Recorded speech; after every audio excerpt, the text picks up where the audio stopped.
주님이 주시는 능력과 향기가 든든한 교회와 이 말씀을 사모하여 오늘 예배드리는 여러분, 그리고 몸이 불편해서 유튜브를 통해서 신령과 진정으로 예배하는 성도들, 모든 분들에게 하나님의 축복이 넘치기를 축복합니다. 마태복음 16장 13절로 20절을 통해서 주님을 기쁘게 하는 사람 하는 제목으로 함께 은혜를 나누고자 합니다.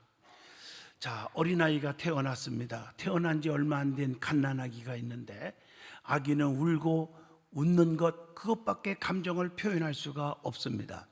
한밤중에 배가 고파 운다고, 기저귀를 갈아달라고 시도 때도 없이 운다고 해서 부모님이 귀찮아하고 짜증을 낼까요? 오히려 서둘러서 달려와서 달래주고 먹여주고 갈아줄 것입니다. 아기가 좀 더 자란 뒤에도 마찬가지입니다. 아기는 걸음마도 제대로 못합니다. 자기 먹을 것도 찾아 먹지 못합니다. 그래도 부모는 흡족하게 자녀를 바라보고 넘어진 자녀를 일으켜주고 좋은 것을 매 끼니마다 준비해서 먹이지 않습니까? 자녀를 너무너무 사랑하기 때문에 부모는 자녀를 부끄럽게 여기지 않고 자녀가 성장할 때까지 물심양면으로 지원할 것입니다. 여러분, 단지 사랑이라는 단어, 이 사랑 때문이 아닐까요?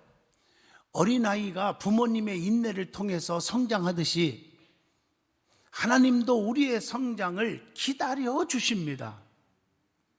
몇 번 넘어지고 조금 부족해도 돌봐주시는 주님을 의지하면서 주님을 향해서 한 걸음씩 나아가야 되지 않겠습니까? 그래서 우리의 삶은 그 주님께 기쁘시게 하는 삶을 살기로 결단을 하여야 할 것입니다. 여러분, 주님을 사랑하십니까? 주님을 사랑하는 사람은 믿음의 사람이라고 말할 수 있어요. 주님을 사랑한다면 주님을 기쁘시게 해드려야 합니다. 주님이 무엇을 좋아하는지, 어떻게 해야 주님의 마음을 기쁘시게 해드리는 것인지를 분명히 알고 그분만을 따르고 믿어야 될 줄로 믿습니다. 복음성가 중에 저는 항상 즐겨 부르는 찬양이 있죠. 어떤 때는 차 안에서 그 앞에 있는 서론만 10번, 20번 계속 부를 때가 너무 많아요. 내가 원하는 한 가지 주님의 기쁨이 되는 것, 내가 원하는 한 가지 주님의 기쁨이 되는 것. 이 찬양할 때마다 감격의 눈물이 쏟아집니다. 주님이 나를 얼마나 사랑했는데 내가 원하는 것 한 가지, 그게 있다고 한다면 내가 더 잘 되고 내 자손들이 더 잘 되고 또 풍성한 삶을 누리고, 그것보다 주님의 기쁨이 되기를 원하는 것. 우리의 삶이 로마서 14장 8절의 고백이 있어야 하지 않겠어요? 우리가 살아도 주를 위해 살고 죽어도 주를 위해서 죽나니 그러므로 사나 죽으나 우리가 주의 것이로다. 오늘 본문 말씀 가운데 보면 예수님께서 가이사랴 빌립보 지방에서 제자들과 하신 말씀이 나옵니다. 예수님은 제자들에게 이렇게 질문합니다. 야, 사람들이 인자를, 나를 누구라고 아느냐? 이렇게 물어봅니다. 제자들은 이렇게 대답을 해요. 더러는요 세례 요한이라고도 하고요, 또 더러는 엘리야라고도 하고, 더러는 에레미야나 선지자 중에 하나라고 그렇게 말합니다. 이렇게 대답을 해요. 이러한 대답을 들은 주님은 아마 정말 속이 상했을 거예요. 나를 그렇게 생각하다니. 주님이 누구인지를 잘 모르고 선지자 정도로만 알고 있으니 얼마나 답답했겠어요. 그때 예수님은 제자들에게 다시 질문합니다. 자, 많은 사람들이 그렇게 말을 했다 하자. 내가 중요한 것은 너희들이야. 다른 사람이 아닌 너희는 나를 누구라고 하느냐? 이렇게 물어봅니다. 제자들이 자신을 누구라고 생각하는지 그 답을 듣고 싶었던 거죠. 그때 시몬 베드로가 뭐라고 말합니까? 주는 그리스도시요 살아계신 하나님의 아들입니다. 이 대답을 속히 할 때 주님은 너무 기뻐했습니다. 제대로 그 답을 말했기 때문에 너무 기쁜 거예요. 사랑하는 성도 여러분, 내가 믿는 주님이 누구인지 확실하게 알고 믿어야 합니다. 세상 사람들이 무슨 말을 하고 기독교를 어떻게 핍박하고 이런 게 중요한 게 아니에요. 우리는 어떻게 생각하고 있느냐가 중요한 거예요. 나 자신이 너무 중요한 거예요. 예수님은 베드로에게 이를 알게 하는 일은 너 같아도 아니야. 하늘에 계신 아버지다. 즉 성령께서 그렇게 하게 하셨다. 이렇게 말씀하시면서 천국 열쇠를 주셨습니다. 마태복음 16장 19절을 보면 내가 천국 열쇠를 네게 주리니 네가 땅에서 무엇이든지 매면 하늘에서도 매일 것이요 네가 땅에서 무엇이든지 풀면 하늘에서도 풀리리라. 이렇게 말씀하고 계십니다. 사랑하는 성도 여러분, 오늘 이 말씀을 통해서 베드로처럼 주님의 마음에 드는 사람, 주님의 마음을 기쁘게 해드리는 성도가 될 수 있기를 축복합니다. 베드로는 요한복음 6장 68절에도 이렇게 말합니다. 생명의 말씀이 계심에 우리가 네게로 가오리까 라고 고백합니다. 우리 주님은 생명의 주님이십니다. 생명의 주여 멸류관 받으시옵소서. 생명의 주님, 주님은 확실한 믿음을 가진 자에게 확실한 보상을 주십니다. 그렇다면 확실한 믿음이 무엇인지, 그리고 확실한 보장이 무엇인지 오늘 이 말씀을 통해서 저와 여러분이 큰 은혜를 받기를 원합니다. 그러면 확실한 믿음에는 반드시 세 가지가 있어야 됩니다. 첫째로 예수에 대한 확실한 신앙 고백이 있어야 합니다. 오늘 마태복음 16장 16절을 함께 읽겠습니다. 시몬 베드로가 대답하여 이르되 주는 그리스도시요 살아계신 하나님의 아들이십니다. 내가 믿는 하나님은 죽은 하나님이 아니에요. 살아계신 하나님이에요. 그분이 여기 지금 계십니다. 그게 주님이 기뻐하는 일이요.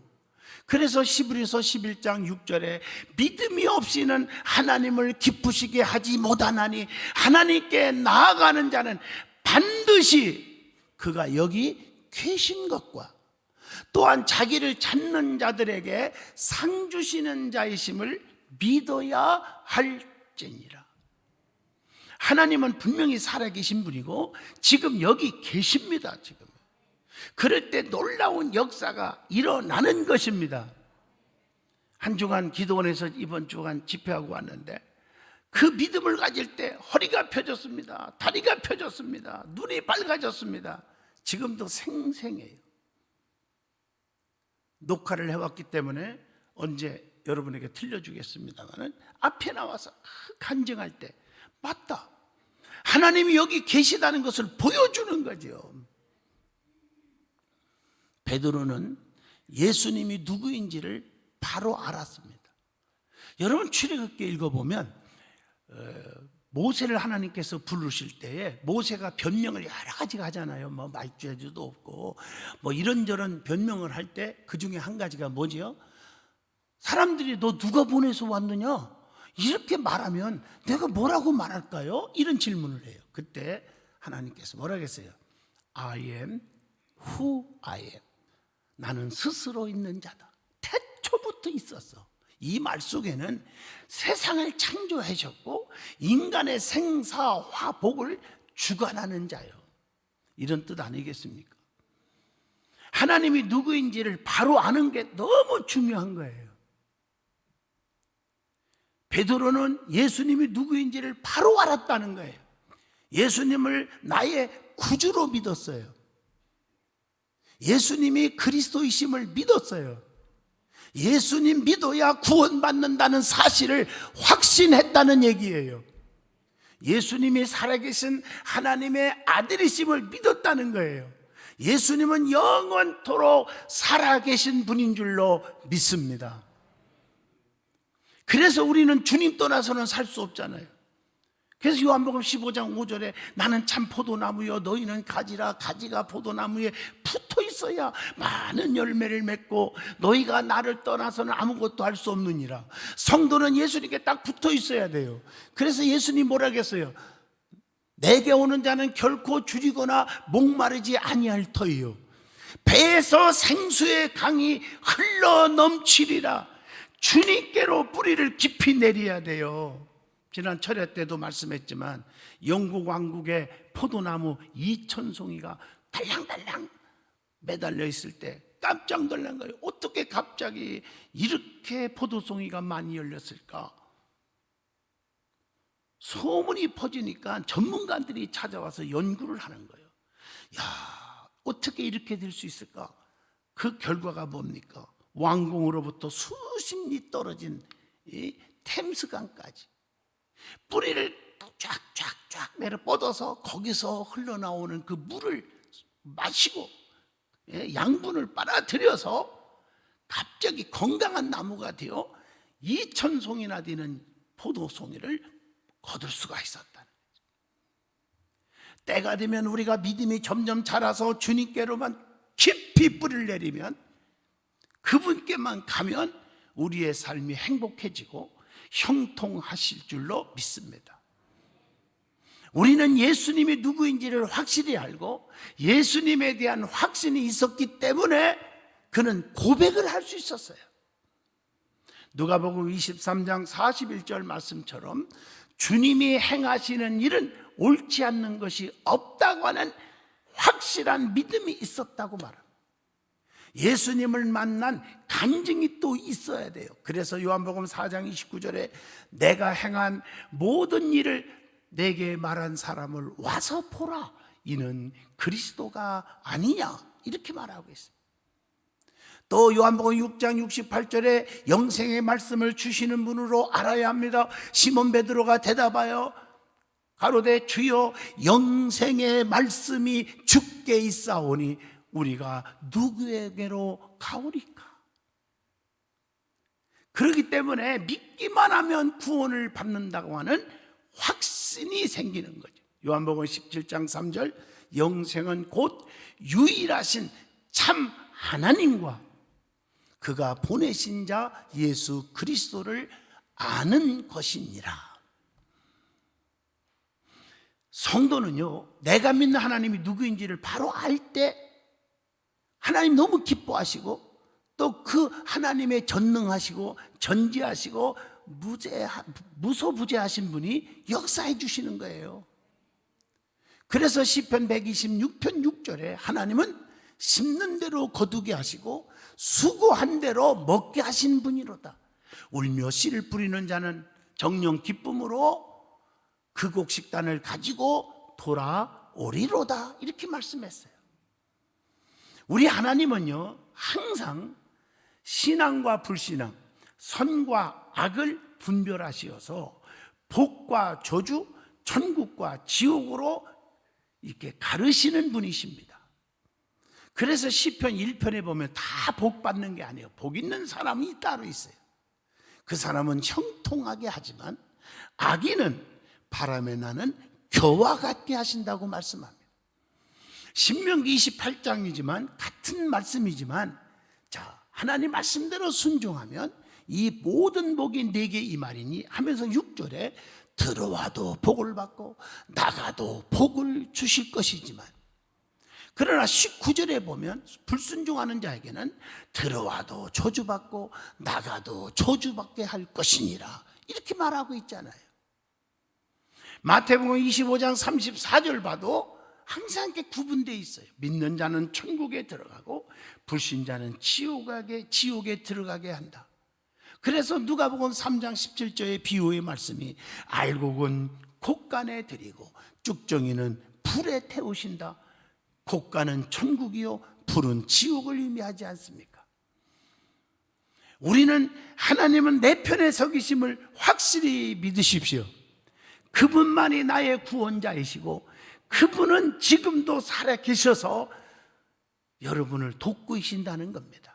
그래서 나의 힘이 되시는 분은 누구요? 하나님. 시편 18편 2절에 여호와는 나의 반석이시요 나의 요새시요 나를 건지시는 이시요 나의 하나님이십니다. 이렇게 고백하는 거예요. 그리고 믿음의 사람은요 항상 주 안에서 고백을 잘해야 합니다. 주 안에서 존경하고 사랑합니다. 허물은 덮어주고 기도해주는 고백이 있어야 됩니다. 항상 용기를 넣어주고 힘이 되어 주어야 합니다. 부부지간에도 항상 사랑의 고백이 있어야 합니다. 교회와 주의 종을 사랑하고 존경하는 고백이 있어야 됩니다. 나는 주님 없이는 살 수 없다고 하는 주님을 향한 고백 아주 중요하잖아요. 그래서 시편 18편 1절에 나의 힘이 되신 여호와여 내가 주님을 사랑합니다. 얼마나 이 고백을 들으신 주님이 기뻐하실까요? 성도들끼리도 서로 고백하는 거예요. 내가 당신 때문에 힘이 납니다. 내가 당신 때문에 힘들고 어려울 때 용기를 가졌습니다. 얼마나 멋있어요. 저도 마찬가지요. 사랑하는 성도님들이 계셔서 제가 존재합니다. 부족하고 정말 연약한 자지만 여러분이 허물이 있으면 덮어주고 관용해주고 품어주고 사랑해주기 때문에 제가 존재합니다. 저는 이 고백을 하나님 앞에도 하고 여러분 앞에도 하는 거예요. 두 번째입니다. 예수님에 대한 철저한 헌신이 있어야 합니다. 마태복음 10장 28절이 그 말씀이에요. 베드로가 여짜와 이르되 보소서 우리가 모든 것을 버리고 주를 따랐나이다. 헌신의 고백을 하잖아요. 모든 것을 버리고 주님만 쫓겠다고 하는 각오가 있었습니다. 마태복음 4장 22절에 그들이 곧 배와 아버지를 버려두고 예수를 따르니라 이렇게 말하고 있잖아요. 그래서 예수님의 좋은 군사 디모데후서 2장 4절 자기 생활에 얽매이지 않는 철저한 예수님의 좋은 군사가 되어야 합니다. 뿐만 아니라 계시록 2장 10절 내가 죽도록 충성하라 그리하면 내가 생명의 관을 네게 주리라. 열심히 죽도록 충성해서 상급받는 그리스도인이 되어야 합니다. 그래서 우리의 몸에서 그리스도만 존귀케 하는 자가 되라는 거예요. 빌립보 1장 20절 살든지 죽든지 내 몸에서 그리스도가 존귀하게 되게 하려 하나니 이렇게 말하고 있습니다. 주님을 위해 목숨까지도 잃은 자가 어떻게 해요? 누가복음 17장 33절 무릇 자기 목숨을 보존하고자 하는 자는 잃을 것이요 있는 자는 살리리라 이렇게 말하고 있잖아요. 한 알이 밀알이 땅에 떨어져 썩어질 때 30배, 60배, 100배의 열매를 맺게 되느니라. 여러분 헌신이라는 단어는요 주를 위한 희생과 최선의 노력이 있어야 됩니다. 진정한 그 헌신은 바로 그겁니다. 얼마나 많은 것을 남겼느냐, 얼마나 업적이 크냐가 중요한 것이 아닙니다. 얼마나 최선을 다했느냐가 중요합니다. 요한복음 6장 1절로 13절 보세요. 오병이어의 기적을 보세요. 어린아이의 그 배고파서 혼자 먹어도 현찬한 도시락 하나로부터 시작이 되는 겁니다. 마태복음 25장 21절 보세요. 달란트 비유에도 2달란트 받은 사람은 2달란트 더 남겼고 5달란트 받은 사람은 5달란트를 더 남겼는데, 양으로 보면 2.5배지만 마태복음 25장 21절 보세요. 그 칭찬과 상이 똑같습니다. 우리 하나님은 최선을 다하는 것이 중요하다는 거예요. 누가복음 21장 3절 보세요. 과부의 엽전 2개를 주님께 드렸는데 주님 뭐라고 했어요? 이 가난한 과부가 다른 모든 사람보다 1000배, 10,000배 더 많이 드린 사람도 있어요. 그 사람들보다 많이 넣었도다. 왜? 이 과부는 전 재산이었습니다. 남들이 우습게 여길지 몰라도 엽전 2개는 전 재산이었기 때문입니다. 그리고 성도는 맡은 직분에 최선을 다하라고 했어요. 고린도전서 4장 2절 보시면 맡은 자들에게 구할 것은 충성이니라. 사람들은 외모를 보고 판단하고 외모를 보지만 사무엘상 16장 7절 보세요. 여호와는 중심을 보느니라 하시더라. 세 번째입니다. 예수님에 대한 절대적인 신뢰가 있어야 됩니다. 누가복음 23장 42절 말씀처럼 절대적인 신뢰, 예수님을 믿어주는 신뢰가 중요해요. 이게 중요하죠. 자신의 미래에 대한 하나님의 보장을 믿으라는 거예요. 누가복음 23장 43절. 예수님만이 나의 구주가 되심을 알고 그분만을 의지하는 요한복음 20장 31절의 신앙이 필요합니다. 예수님은 만병의 대의사가 되심을 확실히 믿어야 합니다. 마가복음 5장 28절. 수많은 병전자들이 고쳤지만 다 고친 게 아니에요. 예수님의 능력을 확실히 믿고 나왔을 때 다 고침을 받았어요. 내가 예수님의 옷깃만 살짝 만져도 내 병 낫겠다 할 때 주님의 몸에서 능력이 나갔습니다. 그리고 우리 주님이 감동받아 주님이 원하시기만 하면 깨끗게 하실 수 있음을 믿어야 합니다. 마태복음 8장 2절의 말씀입니다. 성경을 보면 확실한 비결을 많이 가르쳐 주었어요. 내가 여러분에게 성경 안 읽어도 다 아실 거예요. 사도행전 16장 31절 주 예수를 믿으라 그리하면 너와 내 집이 구원을 받으리라. 확실한 구원. 누가복음 23장 42절 확실한 보장의 비결. 누가복음 5장 5절로 6절 확실한 성공의 비결. 다 성경에 나와요. 누가복음 19장 4절 확실한 축복의 비결. 마가복음 5장 27절 확실한 치유의 비결이 나타납니다. 사도행전 2장 38절 보세요. 너희가 회개하여 각각 예수 그리스도의 이름으로 세례를 받고 제사함을 받으라. 그리하면 성령을 선물로 받으리니. 확실한 성령 체험의 비결이 있잖아요. 에베소 6장 13절 확실한 승리의 비결, 확실한 능력받는 비결, 확실한 안식의 비결. 마태복음 11장 28절 수고하고 무거운 짐진 자들아 다 내게로 오라. 내가 너희를 쉬게 하리라. 자, 그러면 이제는 확실한 믿음의 단계가 있음을 성경을 통해서 찾아봤습니다. 처음에는 어떤가 하고 무관심, 이런 단계가 있죠. 요한복음 1장 46절 나다나엘이 이르되 나사렛에서 무슨 선한 것이 날 수 있겠느냐.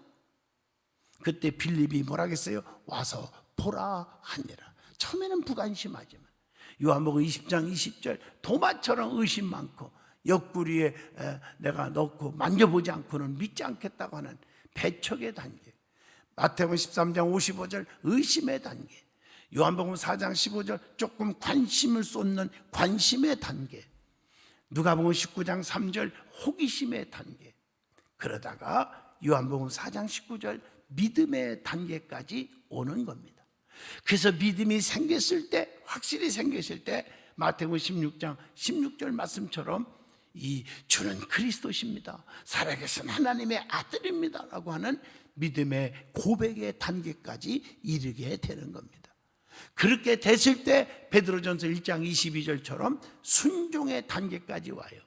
너희가 진리를 순종함으로 너의 영혼을 깨끗하게 하여 거짓이 없이 형제를 사랑하기에 이르렀으니 마음으로 뜨겁게 서로 사랑하라. 이렇게 말하고 있죠.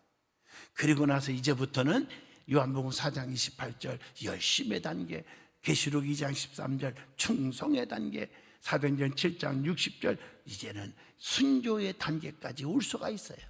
그렇게 될 때 믿음이 너무 뜨거워졌잖아요. 그래서 평화의 단계까지 딱 오는 거예요. 요한복음 14장 27절 평안을 너희에게 끼치노니 곧 나의 평안을 너희에게 주노라. 내가 너희에게 주는 것은 세상에 주는 것 같지 아니하니라. 너희는 마음에 근심도 하지 말고 두려워하지도 말라. 그래서 안식의 단계까지 오게 되고, 그리고 나서 우리에게 누리며 사는 단계 마지막입니다. 주님과 함께 행복을, 축복을, 능력을 누리고 사는 단계. 누가복음 15장 31절입니다. 결론적으로 말씀을 드리겠습니다. 분명한 신앙 고백을 하는 베드로에게 예수님은 상을 주시는 것입니다. 오늘 여기 상급이 무엇이었습니까? 반석 위에 주님의 교회를 세워주시고 음부의 권세가 이기지 못하게 보장해 줬어요. 가난마귀, 질병마귀, 실패마귀, 낙심마귀가 덤비지 못하게 하리라. 그리고 두 번째로는 천국 열쇠를 주시면서 땅에서 무엇이든지 매면 하늘에서도 매이고 땅에서 무엇이든지 풀면 하늘에서도 풀리게 해주신다고 했습니다. 사랑하는 성도 여러분, 베드로처럼 주님을 향한 뜨거운 믿음의 확실한 신앙 고백이 있는 삶이 되시기를 축복합니다. 지금 주어진 환경이 너무 힘들지만요, 세상 사람들은 불평을 하고 원망을 할 수도 있어요. 우리 예수님처럼 세상 사람들은 다 그런다고 하자. 교회에 대해서 비판하고 성도들을 비판할지 모르지만, 그러면 너희들은 어떻게 생각하느냐? 너희들의 믿음은 어떤 것이냐? 이걸 요구하시는 거예요. 베드로처럼 확실하게 믿음의 고백을 할 수 있는 저와 여러분이 되기를 바랍니다. 아무리 힘들어도 환난의 바람, 비바람, 눈보라, 태풍, 쓰나미가 불어도 흔들리지 않습니다. 나는 주님만 사랑합니다. 이 고백이 저와 여러분의 고백이 되시기를 바랍니다. 기도합니다. 거룩하신 하나님, 주님을 기쁘게 하는 사람이 되게 하여 주시옵소서. 주님 없이는 살 수 없음을 고백합니다. 주여, 베드로의 고백이 나의 고백이 되게 하셔서 살아계신 주님의 축복 속에, 은총 속에 살게 하여 주시옵소서. 예수님 이름으로 간절히 기도하옵나이다. 아멘.